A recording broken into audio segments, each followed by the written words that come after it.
Happy to be here today for this post-election commiseration session, and I hope you'll join me in a moment of silence. No, I'm not it's hard to have a meeting today and not be thinking a little bit about the events of the last 24 hours, and I hope that some of you had an opportunity to read the very thoughtful note that our university president sent out in the last few hours about the commitment of the university to a lot of things, not all of which have been endorsed by our newly elected president, including diversity and inclusion and the role of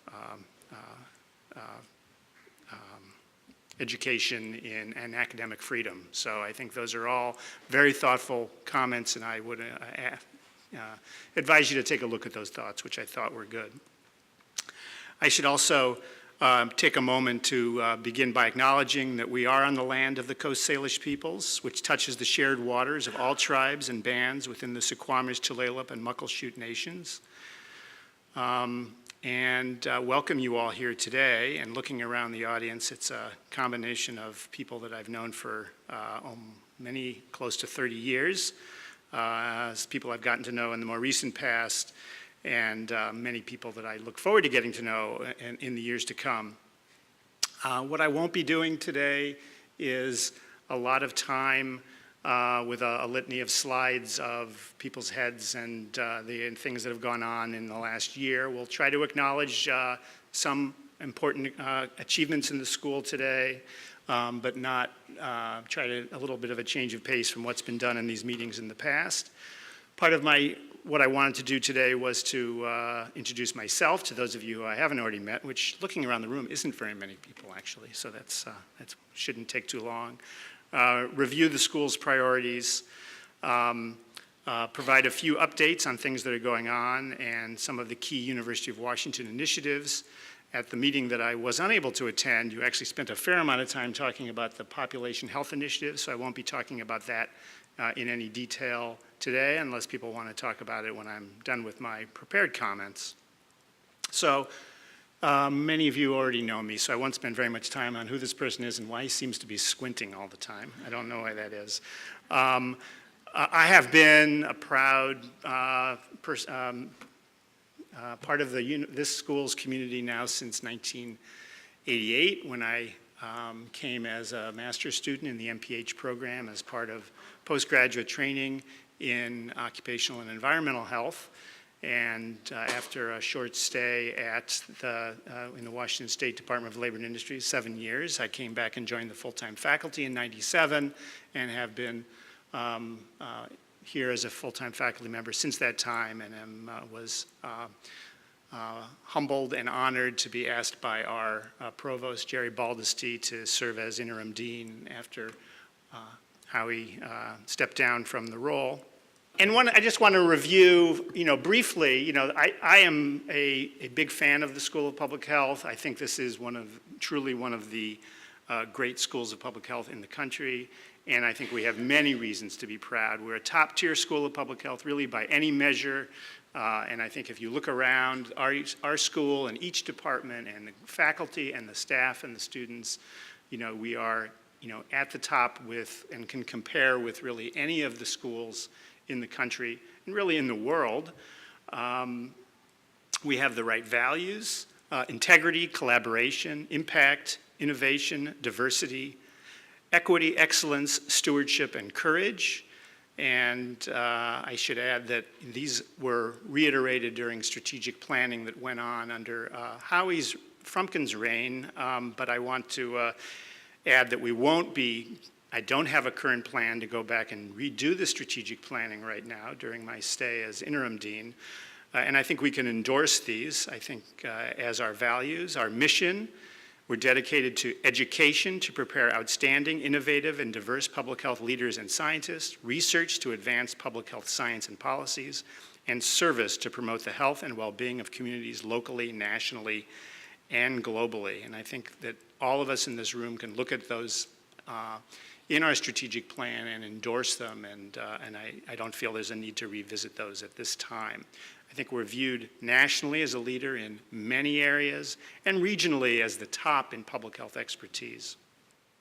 So this school is full of people who are working very hard, and I want to make sure that we spend the time to recognize the hard work we do in teaching, the hard work that our faculty spend in writing grants, executing the research, and doing all the things that we need to be a great school. One of the challenges that faces our school is really an essential tension that we have between some elements of the school that are very discipline specific and some elements of the school that are transdisciplinary and interdisciplinary. And I think we need to recognize that we are great in both of those realms and work hard to reach across departments and disciplines within the school to foster the kind of interdisciplinary collaborations that we need. And we need to learn as a school how to be valuing the work that goes on globally as well as locally. And sometimes in our school, we've had a tendency maybe not to be thinking across discipline as much as we can. And I think we're at a place now, if we step back and look at all the things going on in the school, that we can redouble our efforts to value the work that goes on here. The school at a glance, this was sort of billed as a state of the school address. So as it shows here, we have a large number of students, and there's been quite a lot of change in these numbers over the last few years. On the undergraduate side, we now have 535 undergraduates, 940 graduate students, and as you can see, 73% are women, but only 16% are underrepresented minorities. And I think that as we look ahead at the upcoming period in our school, really redoubling our efforts around diversity has to be an effort that we take on. We're about 60% Washington residents and 10% international.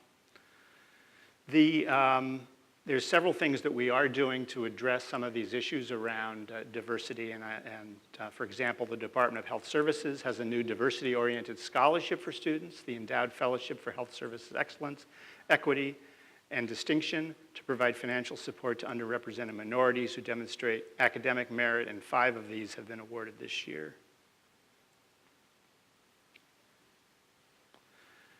There's much to acknowledge about faculty, and the first shout out I want to make is about the new faculty who have joined our school in the last year.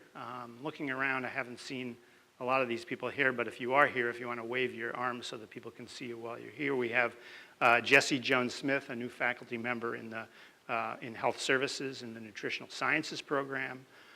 Paul Fishman, a new faculty member in the Department of Health Services, affiliated with the Health Administration Interdisciplinary Program.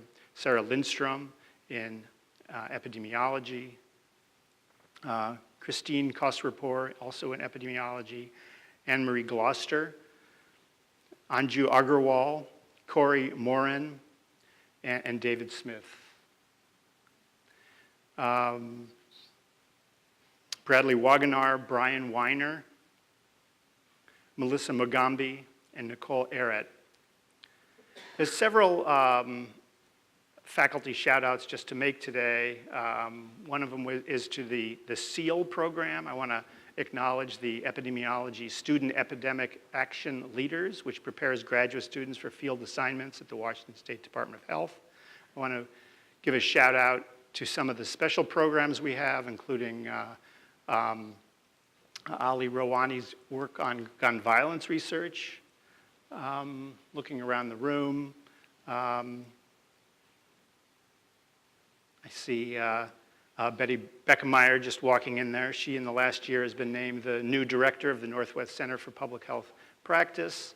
We've had several people hired over the last few years through our strategic hires, and most of those have been acknowledged in prior these talks. I do want to acknowledge 2 new appointments to professorships within the school. Peggy Hannon, associate professor, was selected as the recipient of the Mifflin Professorship, which is a university-wide professorship which the school is lucky to have faculty members serving in. And Dennis Stillman, Senior Lecturer and Director of the MHA programs, has been appointed the new Austin Ross Professor.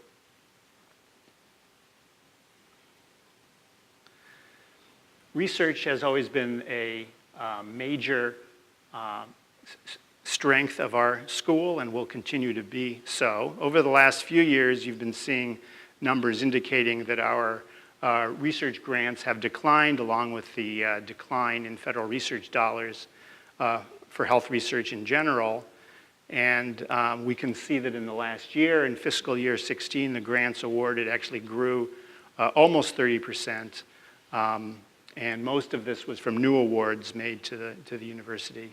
This is only one metric of research. I think we would all probably agree that the most important metric of research is the impact of the science and the opportunities it provides for training in our students and trainees.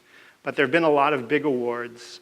We've heard in the last several months about the refunding of the very large ITEC center within the Department of Global Health, the Health Promotion Research Center, the award that Catherine Carr received for our ECHO cohorts, the refunding of our NIHS Core Center grant, the EDGE Center, the START Center received more funding, and many other projects.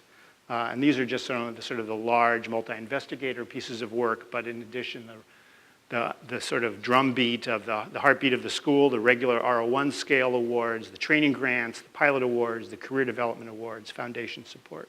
So I think it's worth acknowledging that the hard work of faculty is paying off and really a reason to celebrate within our school.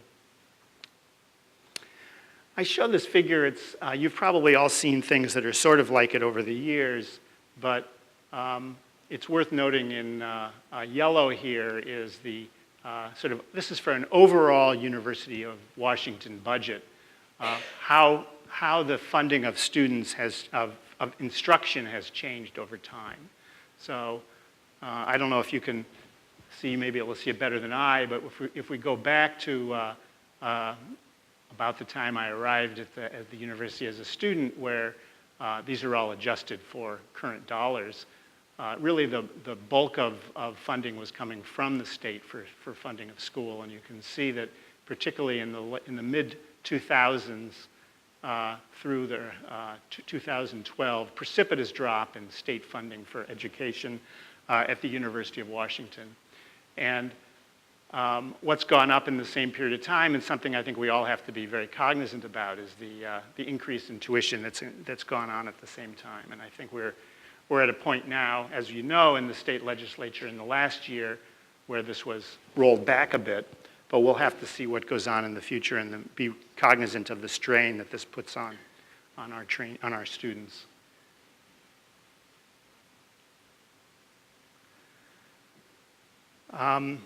The school is obviously more than the sum of its parts.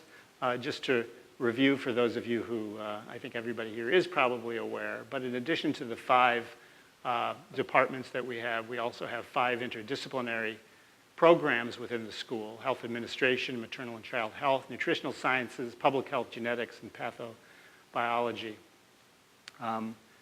In some way or another, I've just since I've been the dean now for about 6 weeks, I've encountered every one of these programs in some kind of a transition of where its home is, where their home wants to be, what's going on with faculty and so forth. And I think it's interesting to look at these programs. They all have very different roots and histories.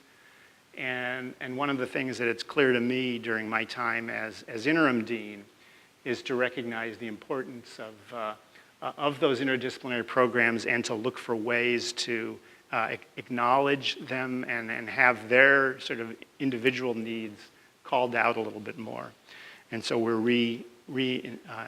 reimagining our school's leadership team meetings to include the interdisciplinary programs more directly in those regular meetings. I talked a little bit more about the importance of scientific disciplines, and working on sort of managing the recognition of the public health science disciplines within the school, disciplines like epidemiology, biostatistics, environmental exposure sciences and toxicology, outcomes research, areas that have very clear sort of disciplinary focuses, and I'm not going to be able to name them all, as well as the sort of multidisciplinary aspects, the work that goes on that crosses over the boundaries of our school, the application of disciplines to making an impact and to serving communities locally and globally. And I think trying to figure out how to make that balance and have everybody feel like what they do is really appreciated is going to be a focus of my time in the Dean's office. So we need to talk a little bit, we want to talk a little bit about the topic of diversity in the school. As many of you know, the university has embarked on a race and equity initiative as one of its overarching initiatives at the university level. And as I'm sure many of you know, in the spring of this year, our school found itself in the middle of a challenging situation with regard to acknowledging issues around race and equity within the school. The school became quite caught up, I think for good reasons, and I think this has led to a lot of soul searching on the parts of many in the school. And in the spring, more than 250 people attended an all-school forum to think about how to address race and equity and inclusion as a school. And out of that, working groups were formed under the rubric of the school's diversity committee. These committees on diversity training, student diversity, staff diversity, faculty diversity, and a Center for the Critical Study of Race have been working and continue to work. And this has been I think, a very fruitful process, and the process is carrying forward now into the fall. As many of you are aware, we've hired an external consultant, an alumna of the school, Tracy Hilliard, who along with her team at ORS Impact is doing an assessment of the school and going to be working with the departments and the dean's office to try to assess what we need to do and how to develop a plan and implement actions focusing on diversity, equity, and inclusion, and thinking about how to incorporate principles of diversity, equity, and inclusion in really everything that we do in terms of teaching, recruitment, faculty recruitment, hiring, educational activities, research, and community service. We're going to be embarking on training for the leadership of the school and likely implementing some broader training available throughout the school. And we have a graduate student assistantship supporting this process at the school level as well. Yeah. Another activity that I want to highlight has been some attention to the organization of the dean's office. At the dean's office in the area of academic affairs, there was a realization that we were organized in a way that didn't seem to be either consistent with other units on campus and maybe was leading to some inefficiencies that maybe we could address at the school level. As people might be aware, academic affairs was largely divided into two lines, one related to undergraduate and one related to graduate education. In working with the Organizational Excellence Group at the University of Washington, we have decided to shake things up and realign our core functions. In identifying the core functions and the individuals working in it and trying to come up with a way to reorganize these in a way that might allow us to be at a minimum revenue neutral and if possible expense neutral, and if possible reduce personnel and work more closely with the departments in the school. Realign into four key functions, one being the function of curriculum and accreditation, one being applied practice and experiential learning, one being enrollment and outreach, and one being student experience and success.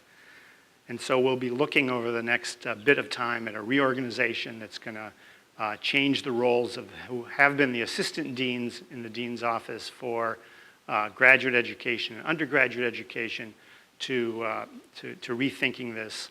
And the expectation is that we'll continue to have two folks at the dean's level working on these two areas, academic services and student services.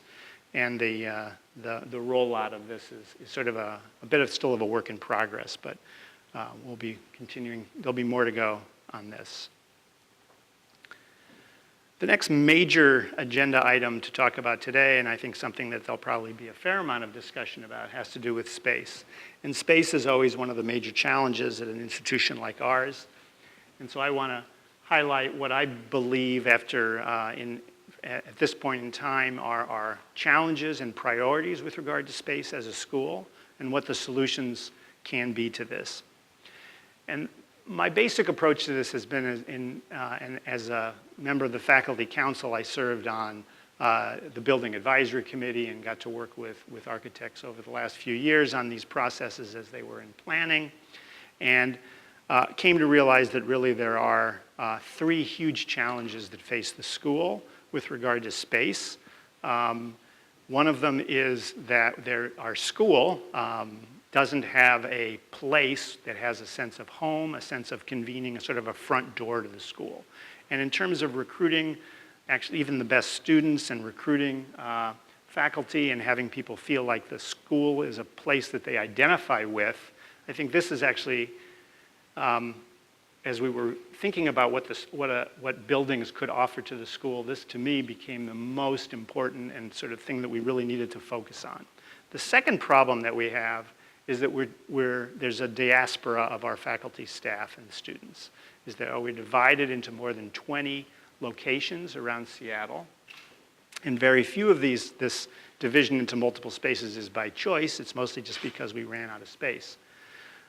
One could say that's, the good news is that we've been very successful as a school. We have far outgrown the footprint that the school used to require. The truth of the matter is that it's hard on our school, and it makes it much harder for natural collaborations to occur.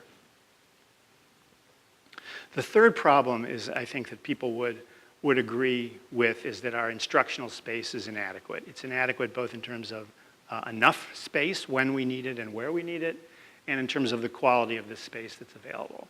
So we have these three major challenges as a school, and to think about how they can be addressed and what might be available. And so, as you know, from communications that have come out over the last 2 weeks, the university is now the recipient of the largest single gift to the university from the Bill and Melinda Gates Foundation, and this is specifically for a new building on the topic of the Population Health Initiative. And this building, which has currently the working title of the Population Health Facility, I believe is going to provide our school a clear answer to our first major challenge, which is a sense of a place for the school. And I believe it's going to make it possible for us to consolidate the number of locations where we have faculty and staff located.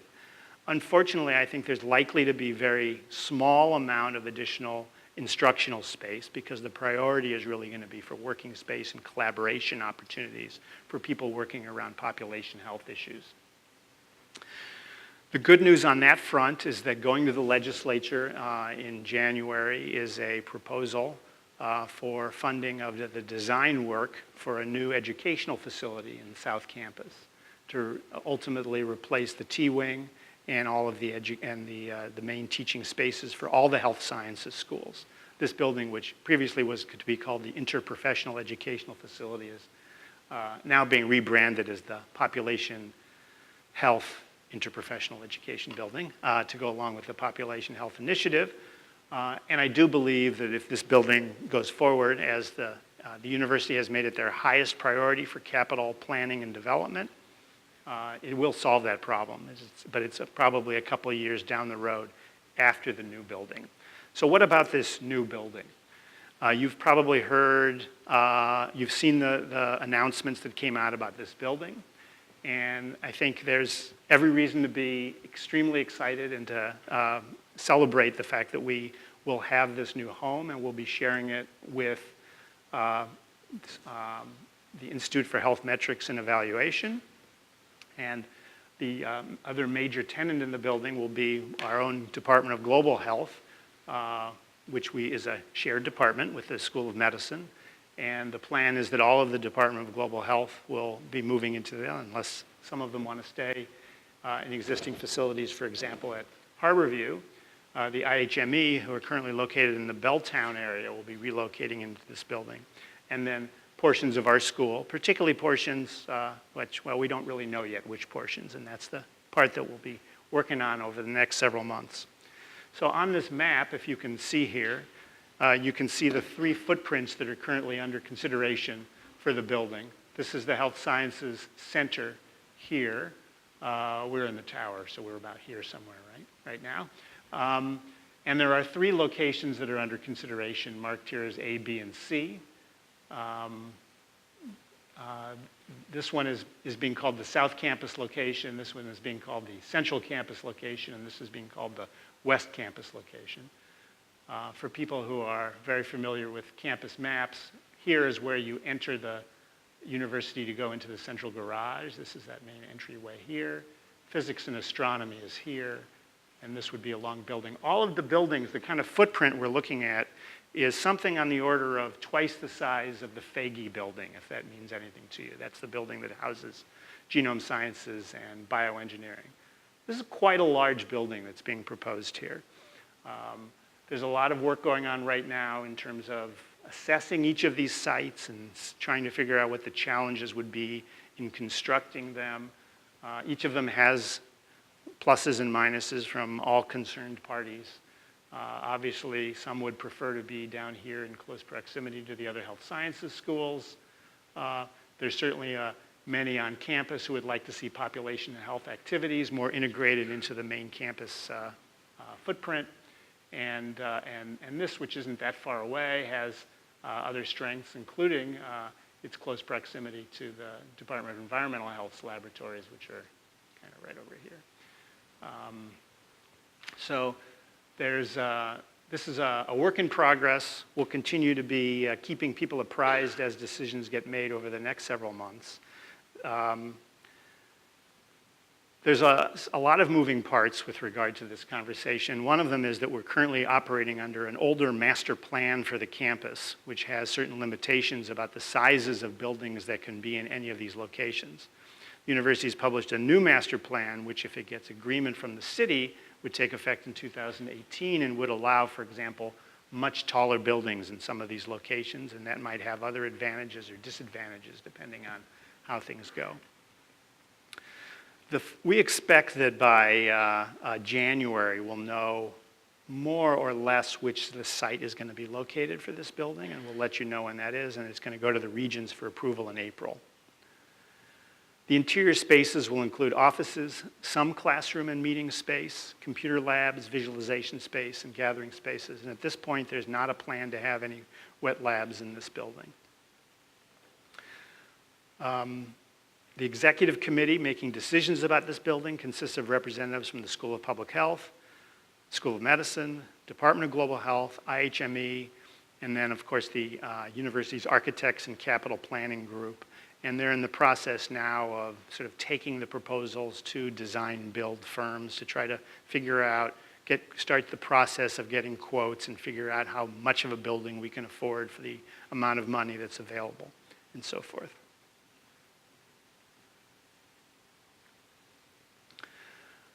One of the sort of most amazing stories in the school over the last few years has been the success in advancement, in fundraising for the school. And we have our terrific advancement team here, led by Megan Ingram, that we can thank for the work that's been going on and that continues to go on.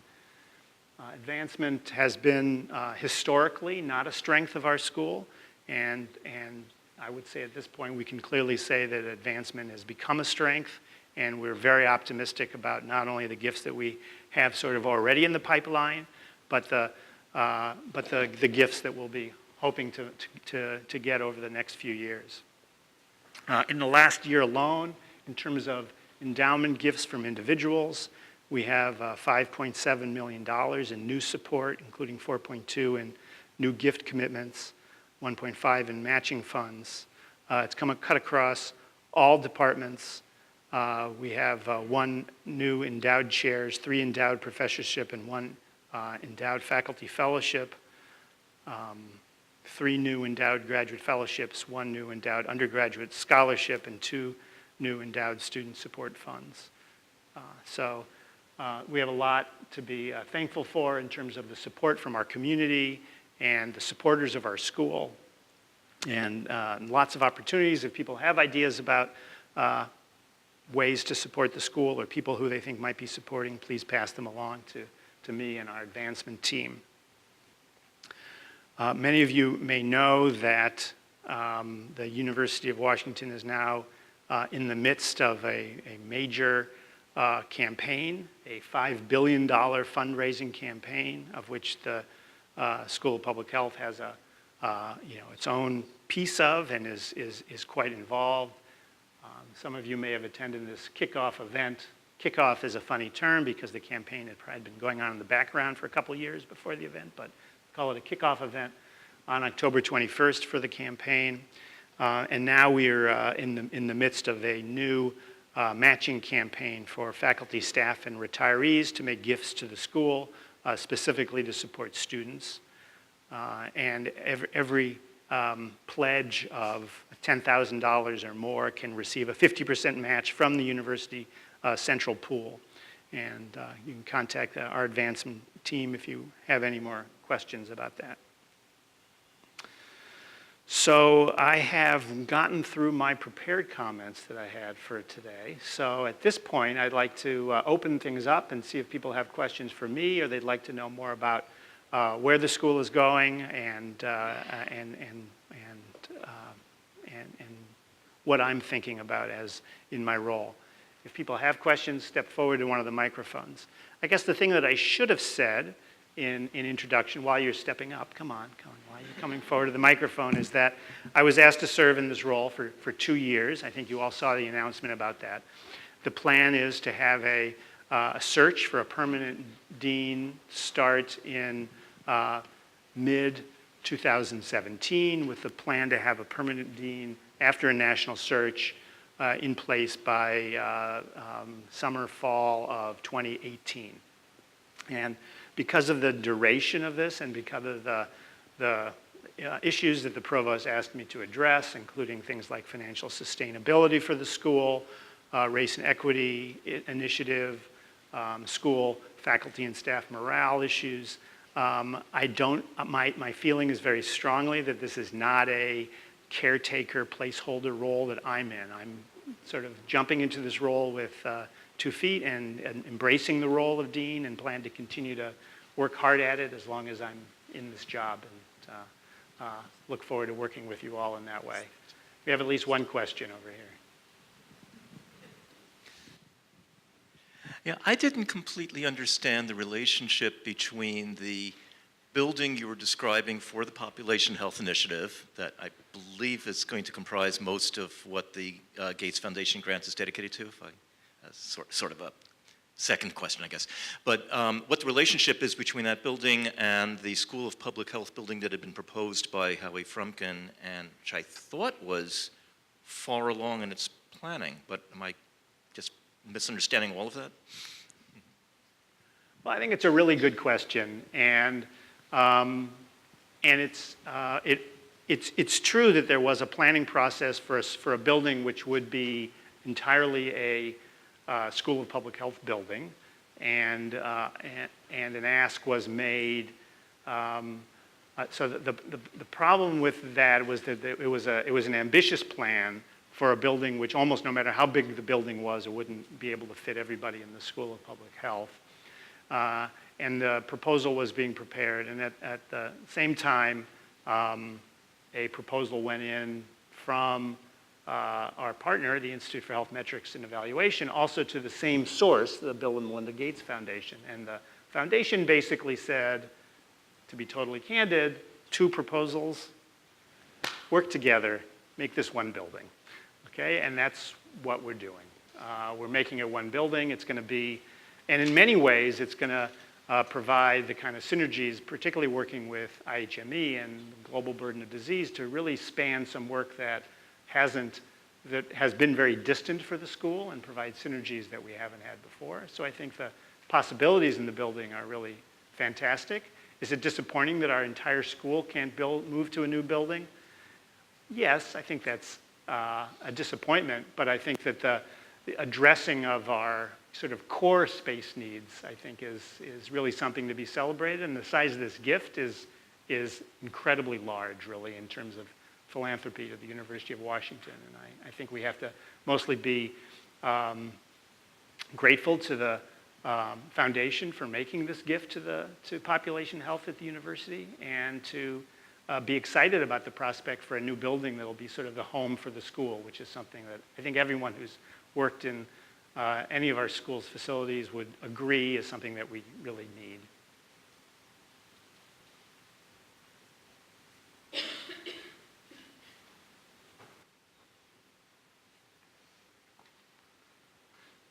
Hi, my name is Stephanie. I'm a MHA graduate. I wasn't here for the Population Health Initiative talk, so I was wondering. Okay, so I was wondering, outside of the vague, like we're gonna heal, help, population.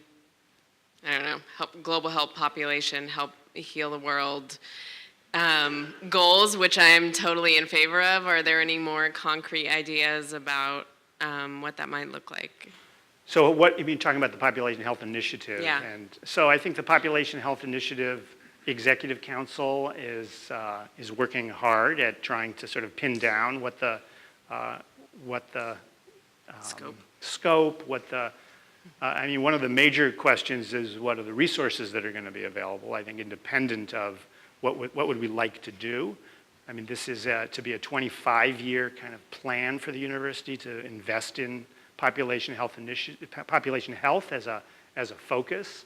The council has come up with sort of the 3 pillars, which are human health, see if I can get this right, environmental sustainability, and social and economic equity, which I think every one of those are also topics that we can sort of all put our arms around and embrace. And I think where this is going to go, I think is a very important question, and I think it is going to have to do with how much excitement gets behind it at a university-wide level, and how much momentum can be developed on the topic. I think there's a lot of interest, and I guess my way of thinking about it is that population health is what we think about in the School of Public Health. Pretty much everything that we do in the school really is population health focused, and the idea that the university is embracing this and wants the entire university to get around this topic is really an opportunity for us to work with a lot more collaborators and to do a lot more exciting interdisciplinary work. So I don't know, I mean, we had this meeting that I wasn't at, but you got to see some of the members, and you can see that of the couple of dozen people who are on the executive council, I think 5 are primarily in the School of Public Health, and that's actually something that other units on campus are kind of a bit, saying, well, why is it all in health sciences, and especially in the School of Public Health? In our school, we look at it the other way. We say, why aren't we the only ones? Why don't we own this completely, right? But really, it's about the university embracing the topic, and I think that's something for us to celebrate, the fact that the university has said population health is a big priority here, and we say, great, that's what we do.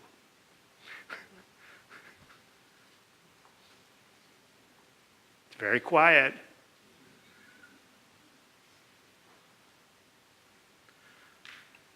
Well, we don't have to stay here. Everybody can go, and it is 4:45. That's fine.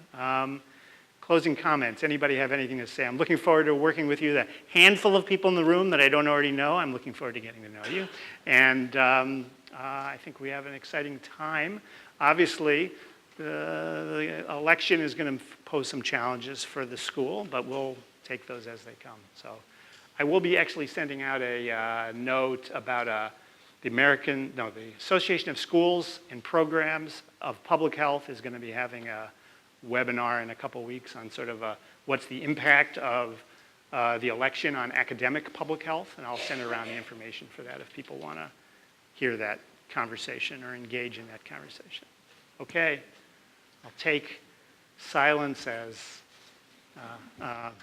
satisfaction.